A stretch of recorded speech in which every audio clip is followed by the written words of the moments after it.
الحمدللہ رب العالمین والصلاة والسلام علی سید الانبیاء والمرسلین اما بعد فاعوذ باللہ من الشیطان الرجیم بسم اللہ الرحمن الرحیم۔ الحمدللہ الہادی پروگرام میں توبہ کے حکم سے متعلق ہمارا کلام چل رہا ہے۔ آپ کو معلوم ہے کہ ہمارا فارمیٹ ہے کہ قرآن پاک کی کسی آیت کا جو ایک خاص موضوع سے تعلق رکھنے والی ہوتی ہے انتخاب کرتے ہیں، بلکہ اس موضوع سے متعلق دیگر آیات بھی ہم لیتے ہیں، انہیں ذکر کرتے ہیں، پھر مسترد تفاسیر کی روشنی میں ان کی تفسیر ذکر کی جاتی ہے، پھر ان سے متعلقہ احادیث کریمہ وغیرہ بھی بیان کرتے ہیں، یا بزرگوں کے اقوال یا واقعات ہوتے ہیں انہیں بھی ہم ساتھ ملا کر ذکر کرتے ہیں، اور مقصود یہ ہوتا ہے کہ ہم فیض قرآن مکمل طور پر حاصل کریں۔ ہم جب اپنا وقت نکال کر یہاں بیٹھیں تو اچھی سوچ، اچھی فکر لے کر اٹھیں، کچھ ہمارے باطن میں تبدیلی پیدا ہو، ہماری قلبی کیفیات میں تبدیلی پیدا ہو۔ اگر گناہوں کی طرف مائل تھے تو توبہ کی طرف آ جائیں،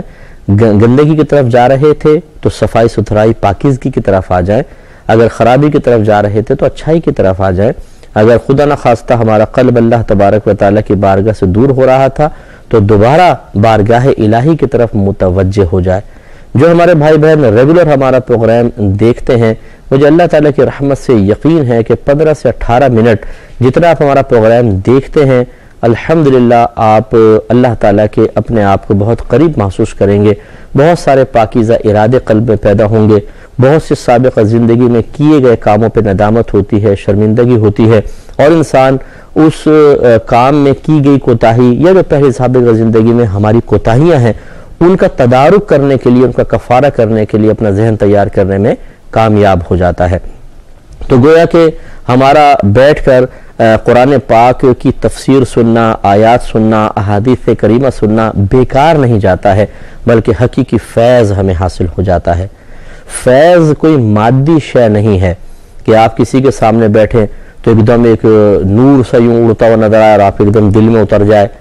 یہ اس طرح کا کوئی فیض کا یہ تصور نہیں ہوتا ہے، بلکہ فیض اس اثر کا نام ہے جو کسی سے آپ حاصل کرتے ہیں، اور جب وہ اثر آپ تک پہنچتا ہے تو آپ کے اندر ایک مثبت تبدیلی پیدا کر دیتا ہے۔ اگر گندہ ذہنی تھی پاکیزہ ذہن ہو گیا، اعمال گندے تھے اچھے ہو گئے، جہالت تھی علمیت آ گئی، گندی صحبت تھی اچھی صحبت مل گئی، تو ہم کہیں گے یہ فیض حاصل ہو گیا۔ گویا کہ ہم نے اس کا ایک ایسا اثر قبول کر لیا ہے جس نے ہمارے ظاہر اور باطن میں ایک مثبت چینج پیدا کی ہے، ایک تبدیلی پیدا کی ہے۔ اسی اثر کا نام فیض ہوتا ہے۔ اسی لیے کہتے ہیں جی بزرگوں سے فیض حاصل کرو۔ تو اب ہمارے ہاں تو فیض کا اس طرح کا تصور ہو گیا ہے کہ بس پیر صاحب عورتوں کے سامنے بٹھا لیتے ہیں، بعض اوقات آنکھیں بند کر کے جی فیض جاری کر رہے ہیں۔ ارے بھائی فیض کیسے جاری کر رہے ہیں؟ فیض ایسا تو نہیں ہے کہ آپ خالی بیٹھ کے سب کچھ کر لیں گے، بلکہ اس کے لیے تعلیم ہوتی ہے، تعلم ہوتا ہے، رول ماڈل بننا پڑتا ہے۔ جو پیر صاحب خود عورتوں کے درمیان، بے پردہ عورتوں کے درمیان بیٹھے ہوں، کیا خاک فیض جاری کریں گے؟ جو اللہ کی نافرمانی کر رہے ہیں یہاں تو برا ہی فیض جاری ہوگا۔ اس پہ توجہ کریں، اور کوئی برا ماننے کی حاجت نہیں ہے۔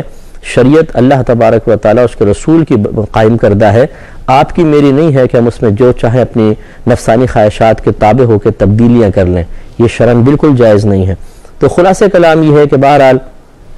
اللہ تبارک و تعالیٰ نے یہ 15 سے 18 منٹ میں ہمیں یہ توفیق عطا فرمائی ہے کہ ہم چاہیں تو بہت کچھ سیکھ سکتے ہیں، اور اللہ کے کرم سے الحمدللہ اپنے اندر مثبت تبدیلیاں پیدا کر سکتے ہیں۔ بلکہ اگر ہم اپنے بچوں کو تھوڑا سا بٹھائیں کہ بیٹا آپ سنیں، غور سے دیکھیں، تو ہو سکتا ہے کہ بچوں کا ذہن تبدیل ہو جائے اور آپ کے بچے اچھے پاکیزہ ذہن کے ساتھ سیدھے راستے کی طرف آ جائیں، اور پہلے ہی سیدھے راستے پر ہیں تو ان کو استقامت حاصل ہو جائے۔ اس لیے پروگرام بہت اچھا ہے، اس کو دیکھنا چاہیے۔ اور میں بارہا عرض کرتا ہوں، اس لیے نہیں کہ میں اس کو کر رہا ہوں، بلکہ اس لیے کہ یہ قرآن سے تعلق رکھتا ہے۔ فیض قرآن جب جاری ہو جاتا ہے تو پھر الحمدللہ انسان کو رنگ دیتا ہے، ایک پاکیزہ رنگ میں، اس میں بہت اچھی مثبت چینج آ جاتی ہے۔ تو اس میں آپ اور مجھے بھی کوشش کرنی چاہیے۔ تو ہم یہ بات کر رہے تھے، ترمذی کی روایت تھی، توبہ کا ہمارا موضوع چل رہا تھا۔ حضرت زر بن حبیش رضی اللہ تعالی عنہ یہ کہتے ہیں کہ صفوان بن عسال رضی اللہ تعالی عنہ کے پاس موزوں پر مسح کا حکم پوچھنے کے لیے حاضر ہوا، یعنی یہ صحابی تھے، میں ان کے پاس آیا، انہوں نے دریافت کیا کیسے آنا ہوا؟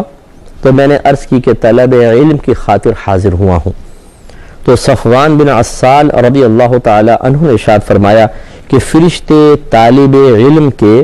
طلب علم پر راضی ہو کر یا راضی ہوتے ہوئے ان کے قدموں کے نیچے اپنے پر بچھا دیتے ہیں۔ تو ہماری لاسٹ میں یہی بات چل رہی تھی، ویسے تو ہمارا توبہ کا موضوع ہے لیکن اس حدیث میں کچھ چیزوں کا تذکرہ ہے تو میں آپ کی خدمت میں ذکر کر رہا ہوں کہ طلب علم بہت بڑی چیز ہوتی ہے، اور جو بھائی بہن ہمارا پروگرام دیکھتے ہیں وہ بھی ایک طالب علم ہیں۔ اگر سیکھنے کی نیت سے بیٹھتے ہیں، ایک قلم پاس ہوتی ہے، آپ ڈائری لیتے ہیں، کچھ نوٹ کرتے ہیں، یا بعض ہمارے جو باہر کے لوگ ہوتے ہیں ریکارڈ کرتے ہیں پروگرام، اور ریکارڈ کرنے کے بعد اس کو وقت مناسب پہ جب بالکل فارغ ہوتے ہیں ذہنی سکون کے ساتھ اس کو سنتے ہیں باقاعدہ، تو سمجھ لیں کہ آپ اس وقت طالب علم ہیں، اور جو تسلسل سے طلب علم کر رہا ہو تو اللہ تعالیٰ کے کچھ مخصوص فرشتے ہوتے ہیں جو شخص سے مانوس ہو جاتے ہیں اور اس کے قریب رہنا پسند کرتے ہیں۔ حضرت زر کہتے ہیں کہ میں نے کہا کہ قضاء حاجت اور پیشاب کے بعد موزوں پر مسح کرنے کے متعلق میرے دل میں کچھ کھٹکا تھا، اور آپ رسول اللہ صلی اللہ علیہ وسلم کے صحابی ہیں۔ کھٹکا یہ تھا کہ کیا ایسا ہے واقعی کہ موزوں پر مسح ہوا تھا یا نہیں، اور آپ نبی کریم صلی اللہ علیہ وسلم کے صحابی ہیں، اس لیے میں آپ سے دریافت کرنے حاضر ہوا ہوں کہ کیا آپ نے رسول اللہ صلی اللہ علیہ وسلم سے اس کے متعلق کچھ تذکرہ سنا ہے؟ انہوں نے جواب میں کہا کہ ہاں، ہم سفر میں ہوتے یا فرمایا کہ مسافر ہوتے تھے تو رحمت کونین صلی اللہ علیہ وسلم ہمیں حکم فرماتے تھے کہ جنابت کے سوا صرف پیشاب یا قضاء حاجت سے 3 دن تک موزے نہ اتاریں۔ یعنی مراد یہ تھی کہ اگر جنابت طاری ہو جائے تو پھر تو چمڑے کے موزے جو پہنتے ہیں اس کو اتارنا پڑے گا، اور اگر ایسا نہیں ہے صرف وضو ٹوٹ رہا ہے تو 3 دن 3 رات تک ان موزوں پر مسح کر سکتے ہیں۔ چونکہ میرا موضوع ابھی موزوں پر مسح نہیں ہے تو میں اس فقہی تفصیل میں نہیں جاتا ہوں، بس یہ سمجھ لیں کہ موزوں پر مسح شرعاً جائز ہے، اس کو ثبوت آپ نے فراہم کیا۔ یہ کہتے ہیں کہ میں نے پوچھا کہ کیا آپ نے نبی کریم صلی اللہ علیہ وسلم سے محبت کے بارے میں کچھ ذکر سنا ہے کہ اگر کوئی کسی سے اللہ کی رضا کی خاطر محبت رکھتا ہو تو اس کا کیا معاملہ ہوگا؟ فرمایا کہ ہاں، ہم ایک سفر میں نبی کریم صلی اللہ علیہ وسلم کے ہمراہ تھے۔ ایک دفعہ ہم آپ کے پاس بیٹھے ہوئے تھے کہ ایک دیہاتی نے نہایت بلند آواز سے آپ کو اے محمد کہہ کر پکارا۔ دیہاتی صحابی کو عرابی کہتے ہیں، اور یہ عرابی جو تھے یہ چونکہ تسلسل سے نبی کریم صلی اللہ علیہ وسلم کی صحبت میں نہیں بیٹھتے تھے تو آداب بارگاہ رسالت صلی اللہ علیہ وسلم سے ناواقف تھے، اس لیے صحابہ کہتے ہیں کہ ہماری قلبی تمنا ہوتی تھی کہ ہم تو یہ جرأت نہیں کر پاتے تھے کہ سرکار سے کچھ پوچھیں، اتنا خوف اور روب اور دبدبہ ہوتا تھا، کیونکہ ہمیں خوف ہوتا تھا ہم کوئی غلط قسم کا ایسا سوال نہ کر لیں، غلط سے مراد ایسا سوال نہ کر لیں کہ نبی کریم صلی اللہ علیہ وسلم اس سوال کے کرنے کو ناپسند فرمائیں تو پھر ہم پہ ہمارے حق میں کوئی وحی نازل ہو جائے، تو ہم ڈرتے تھے۔ لیکن ہمارے دل میں تمنا ہوتی تھی کاش کوئی عرابی صحابی آئیں اور وہ آ کے پوچھیں، کیونکہ رحمت کونین صلی اللہ علیہ وسلم ان عرابی صحابیوں پہ بالکل کبھی بھی ناراض نہیں ہوئے، کیونکہ وہ مزاج نہیں سمجھتے تھے، تو سرکار ان کے ساتھ فقط شفقت والا معاملہ کرتے تھے اور ان کو مسائل بتاتے تھے۔ اس طرح جو جلیل القدر صحابہ قریب ہوتے تھے انہیں بھی سیکھنے کا موقع مل جاتا تھا، ورنہ جو قریبی صحابی ہیں انہوں نے کبھی نبی کریم صلی اللہ علیہ وسلم کو نام لے کے مخاطب نہیں کیا ہے، یا رسول اللہ، یا نبی اللہ، اے اللہ کے حبیب، ہمارے آقا، اس طرح کی وہ باتیں، اس طرح کے القابات سے سرکار سے ہم کلامی کا شرف حاصل کرتے تھے۔ ابھی چونکہ عرابی تھے، دیہاتی صحابی تھے، تو اس طرح یہ بیان کر رہے ہیں کہ انہوں نے نہایت بلند آواز سے آپ کو اے محمد صلی اللہ علیہ وسلم کہہ کر پکارا۔ نبی کریم صلی اللہ علیہ وسلم نے بھی ایسی ہی آواز سے جواب دیتے ہوئے فرمایا میں یہاں ہوں، یعنی آگے آؤ۔ اس نے دور سے پوچھا اے محمد، یعنی محمد کہاں ہے، کیونکہ رش تھا، تو سرکار نے فرمایا یہاں ہوں، ادھر آ جاؤ۔ بلند آواز سے سرکار نے جواب دیا۔ میں نے اس سے کہا کہ تو ہلاک ہو، یہ محاورتاً فرمایا، اپنی آواز پست کر، کیونکہ تم نبی کریم صلی اللہ علیہ وسلم کی بارگاہ میں ہو اور اس سے منع کیا گیا ہے۔ اب وہ عرابی کو انہوں نے کہا کہ فوراً ادب سکھایا کہ یہ کیا کر رہے ہو، بلند آواز سے کہتے ہو سرکار کی بارگاہ میں، ہمیں حکم ہے کہ اپنی آوازوں کو دھیما رکھیں، پست رکھیں۔ اس نے کہا خدا کی قسم میں اپنی آواز نیچی نہیں کروں گا۔ عرابی صحابی تھے، اور جو عربی کو بدو بھی کہتے ہیں، تو یہ اب بھی اگر آپ عرب کے بدوؤں کی طرف جائیں، جیسے مکے میں ہیں، مدینہ شریف میں، گاؤں کے رہنے والے، تو ان کے مزاج میں تھوڑی سی سختی تھی، اور اب بھی ہے، سختی ہے، تو ان کی نسلوں کے اندر بھی یہ مزاج ہوتا ہے، ماحول ہوتا ہے۔ اور نبی کریم صلی اللہ علیہ وسلم نے عربوں کی جانب سے پہنچنے والی تکلیف پر صبر کا حکم دیا اور اس پر انعام کے تذکرے فرمائے ہیں۔ اور قربان جائیے میرے آقا صلی اللہ علیہ وسلم کے کہ آپ کو اس قوم کے درمیان مبعوث فرمایا گیا جو قوم علم سے بہت زیادہ دور تھی اور بالکل اپنے مزاج میں سختی اور شدت رکھتی تھی، اور میرے آقا صلی اللہ علیہ وسلم نے انہیں علم سے منور فرما دیا، علم سے بہرہ مند کر دیا، ان کو علمی ترقی عطا فرمائی اور ان کے مزاجوں کو بدل دیا، تلخ کلامی کو نرمی گفتار میں تبدیل کر دیا، پیار محبت کا ماحول بنا دیا، اور یہ میرے آقا صلی اللہ علیہ وسلم ہی کر سکتے تھے، واقعی ہم جیسا کوئی ہوتا تو بالکل نہ کر سکتا۔ تو اس نے کہا خدائی قسم میں اپنی آواز نیچی نہیں کروں گا۔ پھر اس عرابی نے عرض کی نبی کریم صلی اللہ علیہ وسلم کی بارگاہ میں، یا رسول اللہ، ایک آدمی کسی قوم سے محبت کرتا ہے لیکن ابھی تک وہ ان سے ملا نہیں ہے، اس کے بارے میں آپ کا کیا خیال ہے؟ رحمت کونین صلی اللہ علیہ وسلم نے ارشاد فرمایا کہ آدمی قیامت کے دن اسی کے ساتھ ہوگا جس سے وہ محبت رکھتا ہوگا، المرء مع من احبا، ہر شخص اسی کے ساتھ ہوگا جس سے اس نے محبت کی ہوگی۔ اس کے بعد آپ مسلسل بیان کرتے رہے یہاں تک کہ مغرب کی طرف سے ایک دروازے کا ذکر فرمایا جس کی چوڑائی کی مسافت یہ بیان کی، یا یوں فرمایا تھا کہ اگر ایک سوار گھوڑے پہ سوار ہو کے اس کی ایک طرف سے دوسری طرف جانا چاہے تو 40 سال یا 70 سال تک چلتا رہے گا، اتنا بڑا دروازہ کھولا جائے گا۔ تو راوی کہتے ہیں کہ یہ دروازہ شام کی جانب ہوگا۔ اللہ تبارک و تعالی نے اسے اس دن پیدا فرمایا جس دن زمین و آسمان پیدا فرمائے۔ توبہ کے لیے یہ دروازہ کھلا ہے جب تک سورج کے مغرب سے جب تک سورج مغرب سے طلوع نہ ہو، یہ دروازہ کبھی بند نہیں کیا جائے گا۔ گویا کہ یہ توبہ کا دروازہ سرکار نے فرمایا، اور یہ اللہ تبارک و تعالی نے زمین و آسمان کی پیدائش کے ساتھ ہی پیدا کر دیا۔ اب یا تو واقعی یہ حصی دروازہ ہے کہ اللہ نے اتنا بڑا دروازہ بنایا ہے کہ اس کے ایک سرے سے دوسرے سرے تک اگر ایک آدمی گھوڑا دوڑائے تو 40 سال یا 70 سال گزارنے کے بعد پھر دوسرے سرے تک پہنچے گا، اور یا پھر یہ حصی نہیں ہے بلکہ ایک معنوی دروازہ ہے۔ سمجھانا بس یہ مقصد ہے کہ اللہ تبارک و تعالی نے توبہ میں بڑی وسعت رکھی ہے، کوئی انسان کتنے ہی گناہ کرے جب توبہ کرے گا اللہ تعالیٰ بخشش و مغفرت فرما دے گا، لیکن شرط یہ ہے کہ مغرب سے سورج نکلنے سے پہلے توبہ کر لے۔ ابھی درمیان میں تھوڑی سی جو بات آئی تھی اس کی میں تھوڑی وضاحت کر دیتا ہوں کہ اس شخص نے پوچھا یا رسول اللہ صلی اللہ علیہ وسلم آپ اس شخص کے بارے میں کیا کہتے ہیں جو ایک قوم سے نہیں ملا لیکن ان سے محبت رکھتا ہے؟ تو سرکار نے ارشاد فرمایا